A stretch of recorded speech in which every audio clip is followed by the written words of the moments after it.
자, 벌써 여러분 시작한 지 4주째를 맞이합니다. 아이고, 언제 여러분 이렇게 시간이 지났나 모르겠습니다. 벌써 30일 캠페인 넷째 주를 맞이하는데요. 30일 캠페인 동안이라도 이렇게 우리 인사하자 이야기했죠. 자, 옆에 계신 분들과 인사합시다. 덕분에 감사합니다.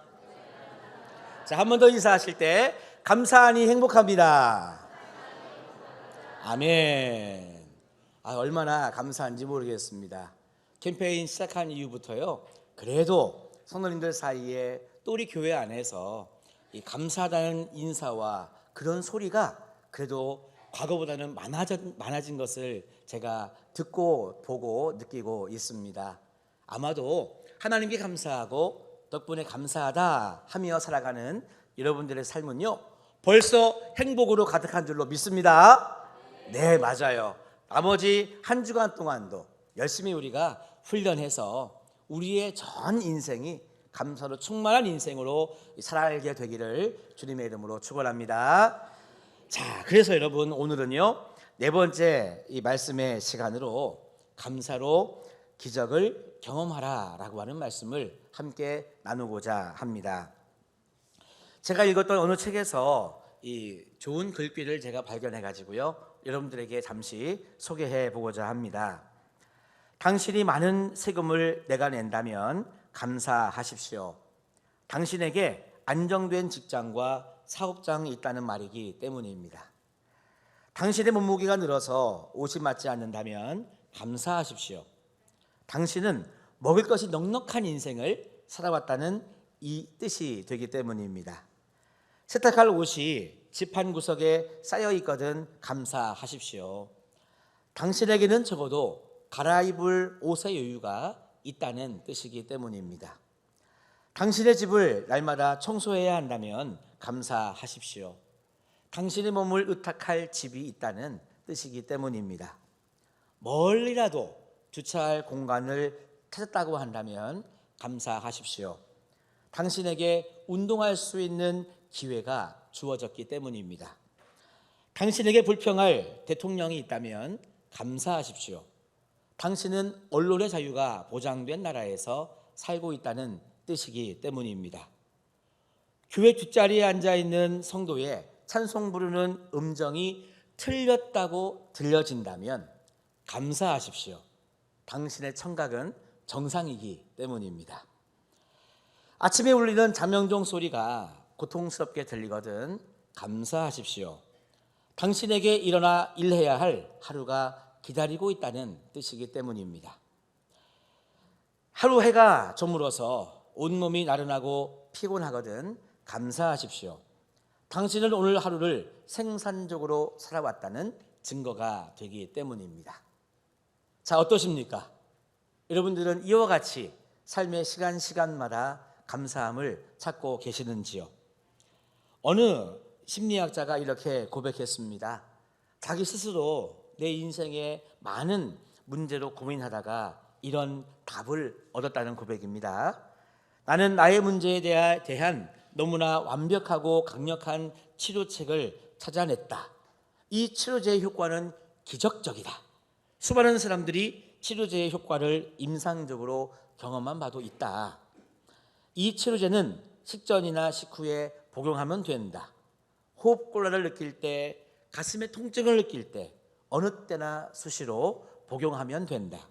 물과 함께 복용할 수도 있고 물 없이 복용해도 된다. 의사의 특별한 처방 등도 필요하지 않다.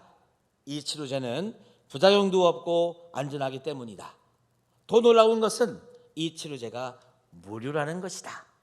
이 치료제는 바로 감사다. 어느 심리학자가 그렇게 이야기했습니다.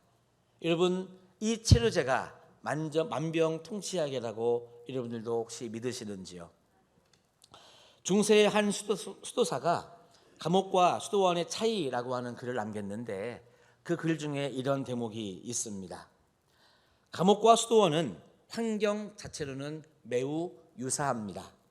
그러나 대개의 경우 감옥은 지옥이라고 말하고 대개의 경우 수도원은 천국이라고 말합니다. 그렇다면 무엇이 감옥을 지옥이라고 생각하게 만들고 무엇이 수도원은 천국이라 이야기하게 할까요?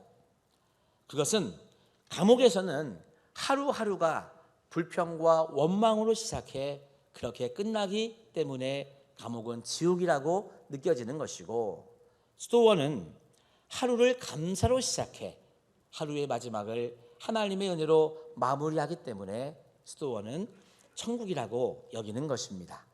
바로 이것이 감옥과 수도원의 차이입니다 라고 어느 수도사가 쓴 글에 나와 있습니다. 사랑하는 성도 여러분, 아무리 좋은 환경에 살아도 있잖아요, 감사를 잃어버리면 그곳은 절대 천국이 될 수 없습니다. 그것이 여러분 나를 옥죄이는 감옥이 될 수밖에 없죠. 하지만 환경이 아무리 좋지 않아도 감사를 발견할 수만 있다면 그곳은요 천국이 될 줄로 믿습니다. 여러분, 벌써 우리가 덕분에 감사해요 30일 캠페인을 시작한 지 3주가 지나 어느덧 마지막 주를 맞이하고 있습니다. 자, 이쯤 됐으니까요 여러분들에게 한번 여쭈어 보고 싶습니다. 여러분 스스로 한번 성찰할 필요가 있다는 거죠. 지금 나의 삶은, 지금 나의 가정의 모습은 과연 감옥일까요? 아니면 수도원일까요?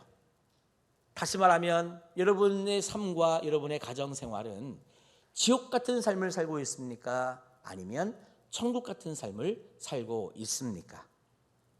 사실 내 삶이 천국이라고 한다면 참 감사한 일이지만, 행여라도 여러분 중에 한 분이라도 내가 말을 못해서 그렇지, 목사님 저는 진짜 하루하루가 지옥 같은 삶을 살고 있어요, 집에 들어가는 순간 지옥에 들어가는 것 같아요, 이렇게 말하시는 성도님이 계시면 정말 마음 아플 것 같습니다. 여러분, 예수님의 일생은요 순환의 연속이었습니다. 그래서 인간적으로 생각할 때 예수님의 일생은 감사할 것을 찾기가 쉽지 않은 그런 인생이었습니다. 하지만 여러분, 예수님은요 그 누구보다 감사할 줄 아는 분이셨죠. 게다가 예수님의 감사는요 감사의 조건이 생길 때 일회적으로 감사하는 분이 아니었습니다. 예수님은 지속적으로 하나님께 감사하면서 살아갔던, 그러니까 일평생을 감사로 채웠던 그 분이 바로 우리 예수님이시죠. 바울도 여러분 이렇게 선포한 바가 있습니다. 데살로니가전서 5장 18절 말씀에 보니까 우리가 사모하는 말씀이 나옵니다. 같이 한번 읽어봅시다. 시작. 범사에 감사하라. 이것이 그리스도 예수 안에서 너희를 향하신 하나님의 뜻이니라. 아멘. 맞습니다. 예수님이야말로 범사에 감사했던, 하루하루를 천국 생활을 했던 분이 우리 예수님이신데요, 예수님이나 바울이나 동일하게 우리들에게 말씀하고 있는 겁니다. 결국 범사에 감사하는 것이 하나님의 뜻이고, 그렇게 살아가는 사람이 성도다, 그런 사람이 정말 구원받은 하나님의 자녀라고 말하고 있습니다. 그래서요 아까의 말씀은요 그냥 부탁의 말씀이 아니죠. 좀 어떻게 감사하면 안 되겠니? 오늘까지 한다면 내일부터 좀 노력해 주겠니? 그렇게 해주세요, 부탁의 말이 아니죠. 명령입니다. 범사에 감사하라라고 하는 명령이고, 이것이 하나님의 뜻이라고 분명하게 밝혀주고 있습니다.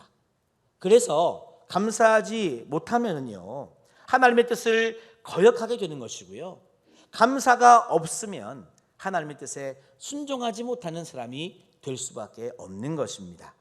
그래서 범사에 감사하는 것은 성도의 마땅한 도리라고 하는 것이죠. 그래서 여러분, 이것은 꼭 질문하고 싶습니다. 여러분들 중에 나는 정말 예수님처럼 감사하는 삶을 살고 싶다 하시는 분은 아멘 한번 해보시기 바랍니다. 안 하시는 분은 뭐 어떤 마음인지 모르겠네요. 여러분, 그래도 마음의 소망은 있어야죠.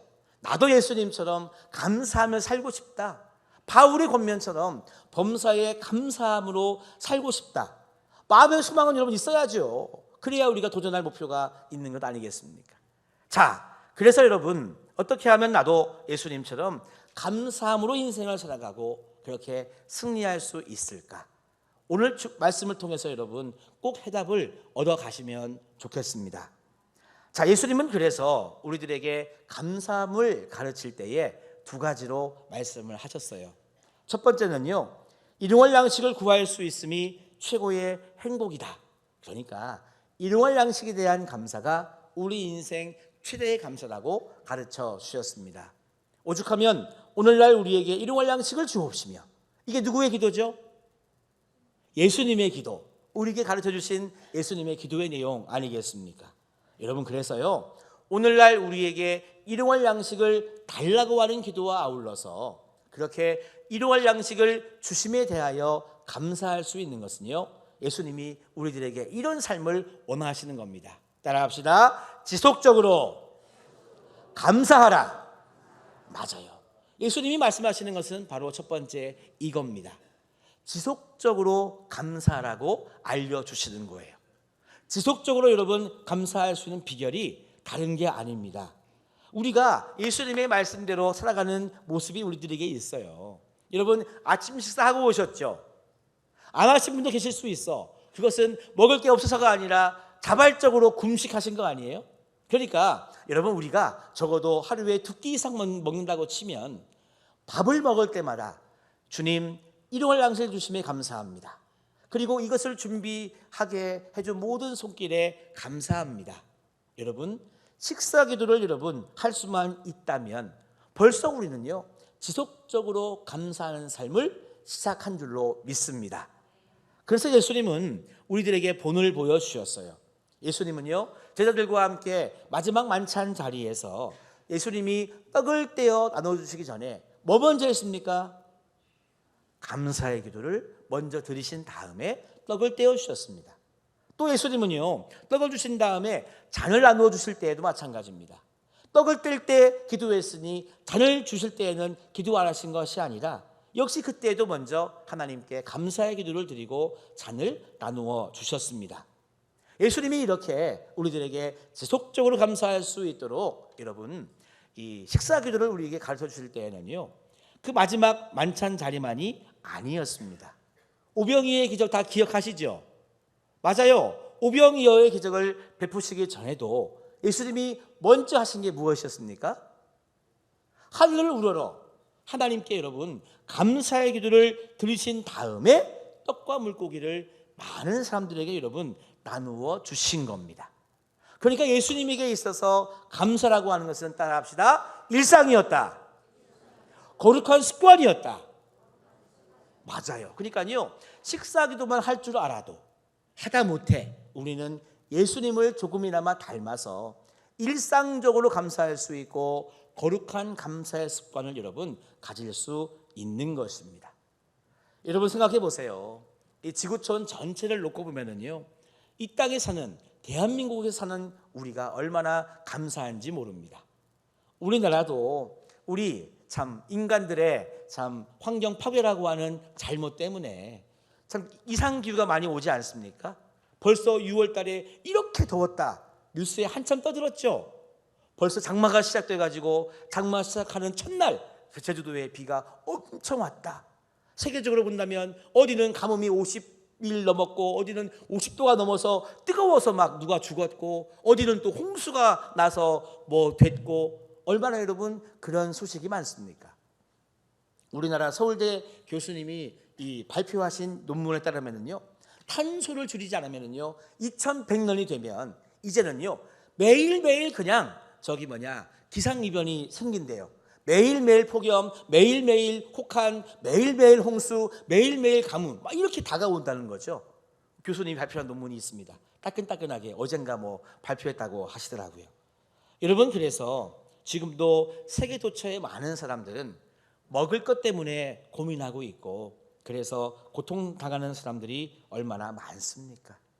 적어도 우리는요 먹을 것이 없어서 죽는 경우는 이제 거의 없다시피 하지 않습니까? 그러니까 우리는 항상 감사해야 됨에도 불구하고 인간이라고 하는 존재는 감사를 망각하는 존재인 것이죠. 그래서 예수님은 감사에 대하여 가르칠 때 일용할 양식에 대한 감사부터 가르치신 줄로 믿습니다. 오늘 점심 여러분들이 무엇을 드실지는 모르겠지만 그 밥 한 공기를 놓고서 하나님께 감사할 때 우리는 일상 전체를 놓고 감사할 수 있고 우리는 감사의 거룩한 습관을 가질 수 있는 것이지요. 혹시 여러분 이제 세금 내야 될 분이 계십니까? 감사해야 되는 거예요. 여러분들이 재산이 있고 소유가 많으니 여러분 세금을 내는 것입니다. 문무기가 늘었습니까? 감사해야 된다니까요. 먹을 것이 많아서 여러분 배가 나오는 겁니다. 혹시 아침에 빨래 못 돌리고 오신 분 계세요? 얼마나 감사해요. 빨래거리가 밀려도 여러분들 좋은 옷, 멋진 옷 다 입고 오셨잖아요. 여러분 청소하는 거 감사해야 돼요. 집도들도 없으면 여러분 청소하고 싶어도 못 해봤죠? 집이 없어봐야 아시는데 다 집이 있으시잖아요. 그리고 여러분 걸을 수 있는 것도 여러분 얼마나 감사합니까? 우리들의 믿음의 선배 중에는요, 오늘도 걷지 못해서 이 예배 자리에 나오지 못한 우리 믿음의 선배님들이 계시잖아요. 그러니까 여러분 차를 좀 멀리 댔어도 걸어서 올 수 있음이 얼마나 감사한지 우리는 정말 일상 가운데 감사할 수 있습니다. 여러분 그래서 일용할 양식을 감사하라고 하는 예수님의 말씀은 날마다 일상 가운데 감사하고 감사의 거룩한 습관을 가지라고 하는 첫 번째 메시지입니다. 그래서 우리가 시간을 구분할 때 카이로스와 크로노스라고 하는 시간의 구분을 하는데요. 우리의 일상이 있습니다. 아침에 해가 뜨고 저녁에 해가 지고 아침 식사를 했으면 점심 식사 시간이 다가오고 저녁 식사 시간이 다가오는 것, 우리의 일상적인 시간의 흐름을 크로노스라고 이야기합니다. 그러니까요, 우리는 그렇게 시간의 흐름 속에 크로노스의 시간 속에 감사할 수 있는 영혼이 다 되어야 될 줄로 믿습니다. 자, 그러면 크로노스와 대비되는 카이로스라고 하는 시간이 있습니다. 이 시간은 뭐냐 하면요, 그렇게 평범한 우리의 일상 가운데 어떤 사건들이 발생한다는 거죠. 늘 집에서 삼시세끼 먹다가 오늘을 점심은 오랜만에 친구랑 외식 약속이 생겼어. 늘 집에서 잠만 자다가 정말 오랜만에 1박 2일 친구와 여행을 가게 됐어. 이런 게 여러분 우리의 인생의 특별한 시간이죠. 이벤트죠. 이게 카이로스라고 생각하시면 좋습니다. 그런데 문제는 뭐냐 하면 우리에게 다가오는 이 카이로스의 시간이라고 하는 것, 특별한 시간은요, 좋은 모습보다도 안 좋은 모습, 뭔가 감사하지 못하는 모습으로 다가올 경우가 더 많다는 것입니다. 그래서 여러분 예수님께서 이 오병이어의 기적을 베푸실 때잖아요, 이렇게 하셨거든요. 마태복음 14장 19절 말씀에 보면 무리를 명하여 잔디 위에 앉히시고 떡 5개와 물고기 2마리를 가지사 하늘을 우러러 축사하시고 떡을 떼어 제자들에게 주시매 제자들이 무리에게 주었더라 하는 말씀이 나오거든요. 예수님께서 오병이어의 기적을 일으켜야 될 그 순간을 맞이하신 겁니다. 그때 예수님은 하늘을 우러러 축사하셨다고 했거든요. 이것은 먼저 하나님의 축복에 대하여 감사함으로 기도했더니 이런 일이 일어났더라 하는 겁니다. 자, 그런데 여러분 엄밀하게 한번 따져보자는 겁니다. 예수님이 평상시에도 말씀을 가르치고 전도하고 다니셨는데 오늘따라 저녁이 되도록 음식이 없는 카이로스의 시간을 맞이한 거예요. 예수님의 입장에서도 평소에 잘 없었던 시간을 맞이한 겁니다. 특별한 시간. 그런데 여러분 엄밀하게 생각해 보면 지금 오병이어의 기적을 베풀어야 될 예수님의 상황은요, 감사할 수 있는 시간입니까? 감사할 수 없는 시간입니까? 인간적으로 보면 감사할 수 없는 시간이죠. 그러니까 예수님이 감사라고 하는 것은요, 매우 비현실적이고 매우 부적절한 감사였다 하는 것입니다. 감사가 비현실적이라는 말은 무슨 말이냐면 아무리 보아도 감사할 수 없는 상황이라고 하는 거예요. 먹을 게 없는 상황, 뭐가 감사합니까? 또 감사가 부적절하다라고 하는 말은요, 그런 상황에 처하면 그 어떤 누구도 감사하다라고 하면 그것은 진짜 엉뚱한 이야기라는 겁니다. 예수님께서 그런 상황 속에 하늘을 우러서 하나님의 축복에 감사합니다 라고 기도한 것은 그러니까 매우 부적절하고 매우 비현실적인 감사라고 하는 거예요. 그런데 여러분 그렇게 어려운 상황을 마주했을 때 축복이라고 말할 수 없는 어려운 상황을 맞이한 그 카이로스의 때에 예수님은 무엇을 했느냐? 따라합시다. 하나님께 감사했다. 따라합시다. 감사했더니 기적이 일어났다. 맞아요. 여러분, 그 누구도 그 상황 속에서 감사하지 않았어요. 계산 빠른 빌립은 예수님 죽었다 깨라도 이 사람들 먹일 방법이 없습니다. 끝. 다 그렇게 생각했습니다. 하지만 예수님은 하나님께 비현실적이고 부적절한 상황 속에서도 하나님께 감사했더니 여러분, 그렇게 하고 떡 5개와 물고기 2마리를 가지고 나누어 주기 시작했더니 장정만 5,000명, 남녀 노소 다 하면 2만 명이 넘는 많은 사람들을 여러분 먹이고도 남는 역사가 이루어진 줄로 믿습니다. 여러분, 그래서요, 기적을 경험하는 방법은 뭐냐 하면 따라합시다. 감사할 때 여러분 기적을 맛보게 되는 것입니다. 여러분, 감사하지 않으면은요, 그냥 현실만 바라보면은요, 거기까지인 겁니다. 거기까지인 거예요. 떡 5개, 물고기 2마리 가지고 그냥 옆에 있는 친구들하고 가까이 있는 사람들하고 2-3명이 나눠 먹으면 될 거잖아요. 맞잖아요. 그러면 여러분 그 정도밖에 안 되는 거예요. 하지만 하나님께 감사했더니 우리가 상상할 수 없는 기적이 일어났다는 것입니다. 여러분, 최후의 만찬도 마찬가지입니다. 최후의 만찬 뒤에 여러분 어떤 일이 이제 일어납니까? 로마 병정들에게 예수님이 잡혀가서 고문당하고 온갖 고초당하고 그 다음에는 십자가에 달려 죽는 사건이 눈앞에 있잖아요. 예수님이 이것을 아세요, 모르세요? 아시잖아요. 근데 최후의 만찬 자리에서 어떻게 떡을 떼면서 잔을 나누면서 하나님께 감사할 수 있느냐는 겁니다. 누가 여러분 죽음 앞에서 그렇게 하나님께 감사할 수 있어요? 말이 안 되거든요. 인간적인 생각에는요, 할 수 없는 거거든요. 그런데 예수님이 그렇게 감사하면서 부스러질 나의 몸을 상징하는 떡을 나누고 정말 다 흘릴 그 보혈을 상징하는 잔을 나누었을 때 여러분 어떤 기적이 일어났습니까? 죽으신 지 사흘 만에 부활하는 기적이 일어난 줄로 믿습니다. 그러니까 여러분, 부활의 기적이라고 하는 것은요, 그냥 주신 게 아니라고 하는 거죠. 하나님께 그 죽음 앞에서도 감사했을 때 하나님은 그 감사를 받으시고 기적을 베풀어 주신 줄로 믿습니다. 여러분, 그래서 오늘도 마찬가지입니다. 오늘도 여러분, 오늘 주시는 말씀에 보니까요, 카이로스의 때가 어떤 방식으로 나에게 다가온다고 해도 우리가 잊지 말아야 될 것은 하나님을 향하여 감사하는 것, 이것은 여러분 잊지 말아야 된다는 겁니다. 이 아굴람굴에서 감사했던 다윗처럼, 빌립보 지하 감옥에서 감사했던 바울처럼, 지나온 100년을 감사함으로 걸어왔던 우리 흥해제일교회 성도님들처럼 여러분, 우리는요, 앞으로 우리들에게 어떤 상황이 다가온다 하더라도 그것이 감사한 상황뿐만이 아니라 안 감사한 상황이 다가오더라도 우리는요, 감사함으로 그것을 여러분 마주할 때 우리의 삶에는 기적이 온다는 거죠. 오늘 읽은 본문 요한복음 11장에도 보면 마찬가지입니다. 예수님은요, 참 비현실적이고 참 부적절한 감사를 하고 있어요. 사랑하는 친구가 병을 앓다 죽은 상황 속에 무슨 놈의 감사입니까? 아닙니까?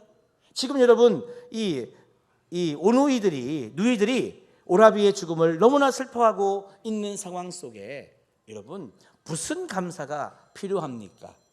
오히려 사람을 사가지고 아이고 여러분 곡을 해야 되는 상황이 아닙니까? 그래서 여러분 예수님도 이 상황을 다 알고 계셨죠. 사랑하는 사람과의 이 이별이 얼마나 슬픈지를 예수님이 아셨기 때문에 먼저 친구의 무덤 앞에서 슬피 울며 눈물을 흘리셨습니다. 그런데 예수님은요, 거기에서 끝나지 않았다는 거예요.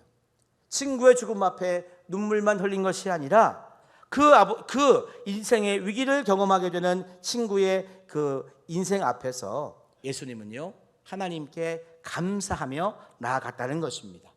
그러니까 여러분, 나에게 다가온 위기, 나에게 다가온 특별한 상황 속에 우리는 감사할 때 기적을 맛보게 되는 거죠. 자, 41절 말씀 보겠습니다. 41절 말씀 한번 다 같이 읽어보실까요? 자, 시작. 돌을 옮겨 놓으니 예수께서